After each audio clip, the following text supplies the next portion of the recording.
Hello, I'm Juna Cheng. Welcome our viewers from Kenya and around the world. This is Smart News. This program focuses on hard-hitting topics in the world of education, science, and technology. But first, hear the news making headlines.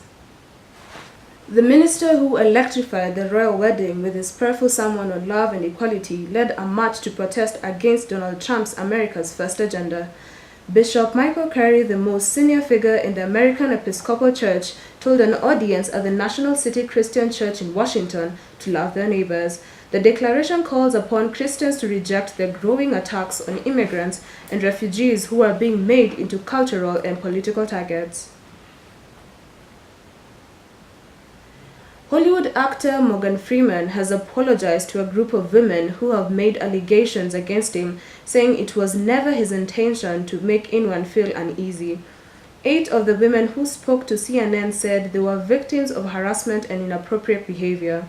3 entertainment reporters told the news channel Freeman made inappropriate remarks during interviews. One of those was CNN reporter Chloe Melas, who was pregnant at that time and co-wrote the investigation. Freeman, who is 80, told Sky News in a statement, "I apologize to anyone who felt uncomfortable or disrespected. That was never my intent." Papua New Guinea bans Facebook for a month. The country's Information and Communications Technology Authority is planning a month-long Facebook shutdown to count down the research on social media platforms that is being used. This department will also use the month to look into creating a new social network for citizens of Papua New Guinea. It is not clear why the experiment is focusing on a Facebook shutdown rather than studying the site up and running. Only around 12% of citizens in Papua New Guinea have access to internet.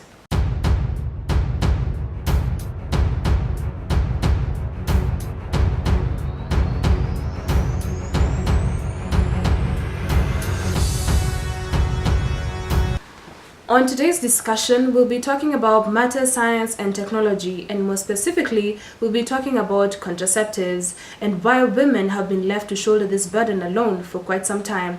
But first, let us have a look at our social media sites. And one Miriam Wongoi says, "Awesome topic of discussion. Looking forward to the show."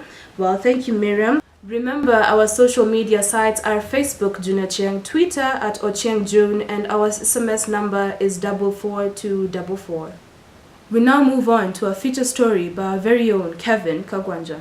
2017 research by Population Services International (PSI) indicates 69% of EPIL users had either college or university level education, while 59% were employed. The Ministry of Health's Family Planning Guidelines for Service Providers, as well as the World Health Organization, emphasizes that emergency contraception should only be used as a backup method in emergencies and not as a regular method for family planning because it's not as reliable.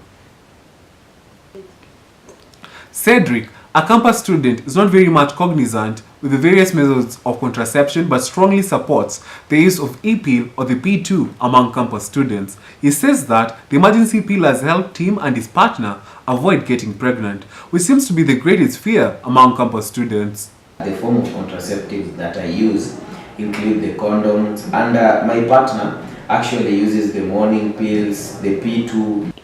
It's true, women have a long list of birth control options, but how many do men have?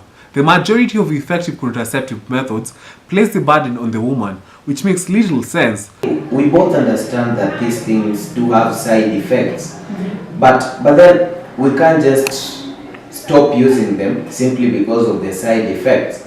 Because if we stop using them, they may go to an extent of maybe causing, because I can't say that we have sex and we don't use them simply because of the side effects. She will also get pregnant at the end of the day, and the financial status is not that wanting. So the main thing to do is just use them, even though we are aware of the consequences. To paraphrase a common quote, it makes more sense to unload a gun than to shoot at a bulletproof vest and cross your fingers. Having to undergo through all these struggles of contraception, we meet with Nicole Njuguna, who is the founder and CEO of Worth the Wait, an initiative that advocates for sexual purity. She takes us through her journey of sexual purity and why she does not advocate campus students using contraceptives. I started Worth the Wait because of what I see happening around me. There's so many youth outside here who are engaging in reckless sexual behavior. And I thought maybe if I could start my own program as a young person, then we would work as many people trying to pursue sexual purity. I will basically advise most of them to use contraceptives because you see, most of them end up being careless, and you find at the end of the day, the lady in the relationship, she gets pregnant, but then you see the man goes away, and if she opts to maybe look for you and make you pay for the errands that the baby is supposed to undergo, you may end up maybe even losing your right to education. As a human being, you're called to pursue purity, and as much as they are trying to counter the effects of sex, I totally don't support it.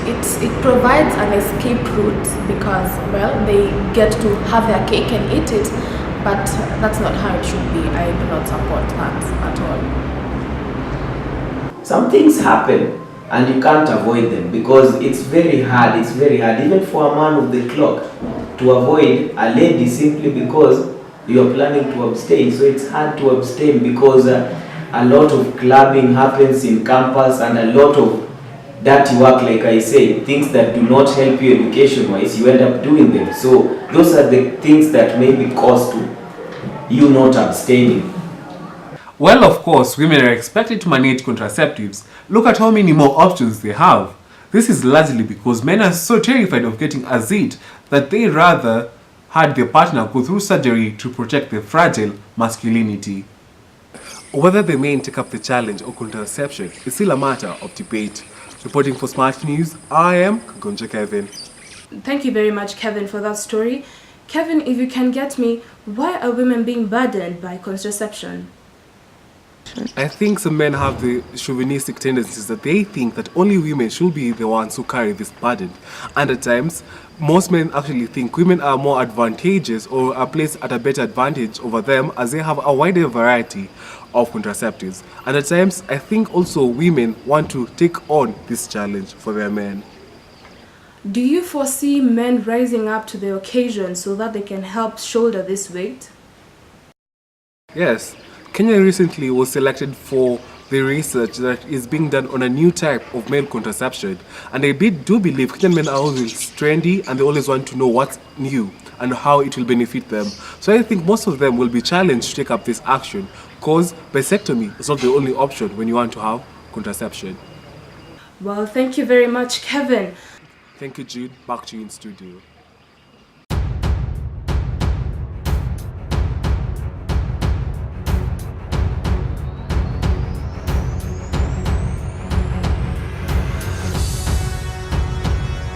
Moving on, remember that our social media sites are Facebook June Ochieng, Twitter at Ochieng June, and our SMS number is 22422.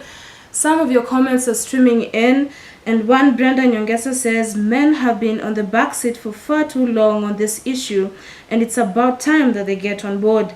Well, thank you, Brenda, for that comment, and I do agree with you, and it's about time that men do step up and do not leave only women to shoulder this burden.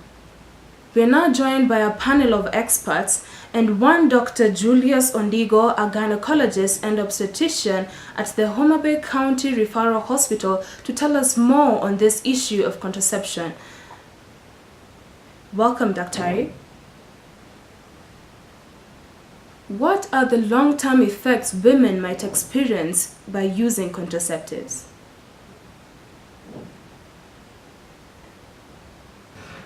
Okay, it depends on which kind of contraceptives. I can give an example. The combined oral contraceptive pills, if used for a long term, they can cause diseases of the heart.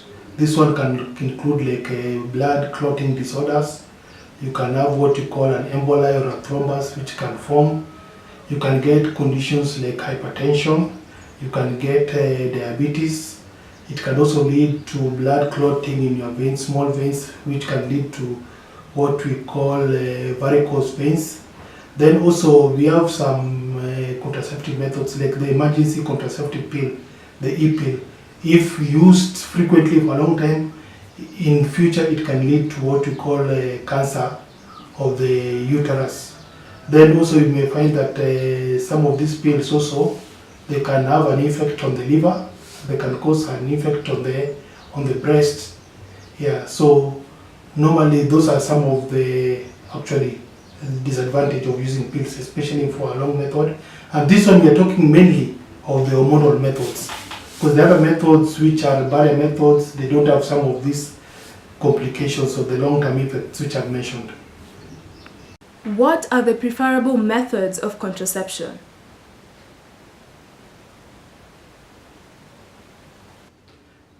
In Africa, first of all, there are so many kinds of contraceptions that we have, but in Kenya and in Africa, the one which is most common and preferable are the DEPO, that is the injectable contraception, and then also the coil and the pill. Those are the three which are mainly preferably used in Africa and Kenya.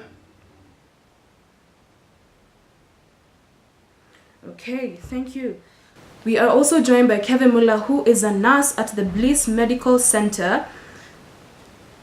Thank you for joining us, Kevin.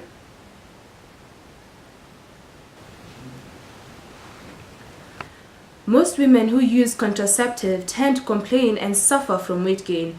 What do you have to say about this? Some of them increase the fluid retention in the body, which actually increases the weight.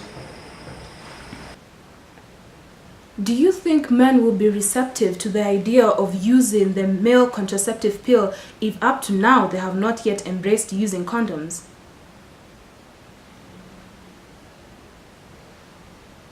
Yes, because the male pill contraceptive is very easy to use and safe as compared to the other available male contraceptives. For example, the vasectomy and the condom use. The vasectomy actually involves some surgery.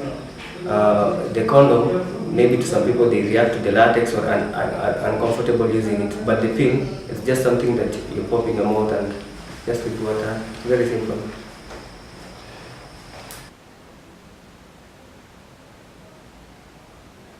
Okay. We are also joined by Mrs. Mabel Odima, who is a sociologist and a senior lecturer in Daystar University. Mrs. Odima, how do you go about advising campus students on using contraceptives?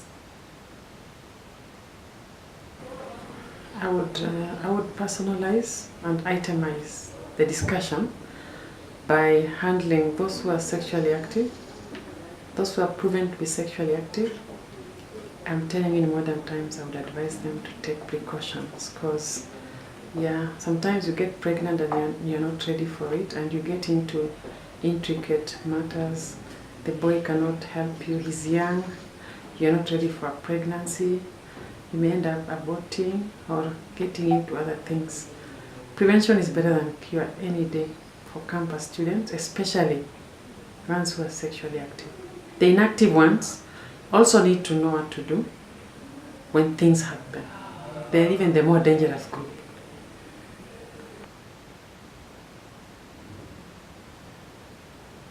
And when is it the right time to start using these contraceptives? Contraceptives are a necessary evil. They were meant for the people who are in the marriage partnership where it is secure, and I think contraceptives are not necessary unless now you're ready to get babies and you're planning to space and to use them in the mature way. So ideally the best time to start using contraceptives is when you're married. These other things are side shows, but at any time one is sexually active, whether they are 13, 14, 16, they need a separate talk from just the talk of abstinence. Okay, and if I may just ask you what I just asked Mr. Muller just a few minutes ago, do you think men will be actually receptive to using the male contraceptive pill if up to now they have not yet still embraced using condoms? I have worked with Pathfinder International, which operates youth clinics and also has the concept of contraception. We have a perception that males are resistant to the use of contraceptives. They are not. If they are called and they are explained to, men are becoming very receptive to hearing how they can play their part in this matter. So men are willing if they are approached in a way that is deserving. And just to conclude, how would you advise parents to advise their kids on using contraceptives? I'm a modern parent. I would sit with my children, both sons and daughters, and individualize depending on where they are in terms of their sexual activities. And if any one of them was exposed to sex, I would not leave out the topic of protection, taking care, not getting babies when we don't want them. Not that I don't want the babies, but just helping them realize that, the consequences are usually eternal. So they should make informed choices in terms of, should I carry a condom? Should I use a contraceptive? How active am I sexually? It's very critical that I discuss this with my daughters. Okay. Thank you so much to our guest panelists today, and we'll now take a look at your social media comments. Steve Ekesa says, I agree with Mrs. Mabel Odima when she says that men only need to be told in a way that it is deserving on how they can play their part.